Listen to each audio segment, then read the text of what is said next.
শ্রী শ্রী ঠাকুর যে কেবল দেহধারী জীবকেই কৃপা করিয়াছেন তাহা নয়, বহু অশরীরী আত্মা তার নিকট কৃপা লাভ করিয়াছেন।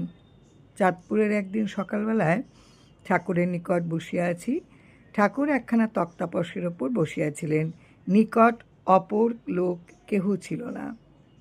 এমন সময় চাঁদপুর চিটাগাং কোম্পানির বড়বাবু রাজেন্দ্রনাথ সেন মহাশয় তার নববিবাহিত দ্বিতীয় পক্ষের স্ত্রীকে নিয়ে ঠাকুরের নিকট আসিয়া নাম প্রার্থী হইলেন।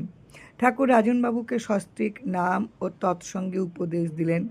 রাজেনবাবু ও তার স্ত্রী ঠাকুরকে প্রণাম করিয়া ঘরের বাহিরে হওয়ার প্রায় সঙ্গে সঙ্গেই ঠাকুর বলিয়া উঠিলেন, এই যে নীল রঙের শাড়ি পরা একটা মহিলা রাজেনবাবুর পাশে বসিয়া নাম নিল, সে কোথায় গেল? আমি বলিলাম, আমি তো এরূপ কোনো মহিলাকে দেখি নাই। ঠাকুর একটু নিঃশব্দ থাকিয়া বলিলেন, রাজেনবাবুর মৃত স্ত্রী এখানে এসেছিলেন, এসে নাম নিয়ে গেলেন।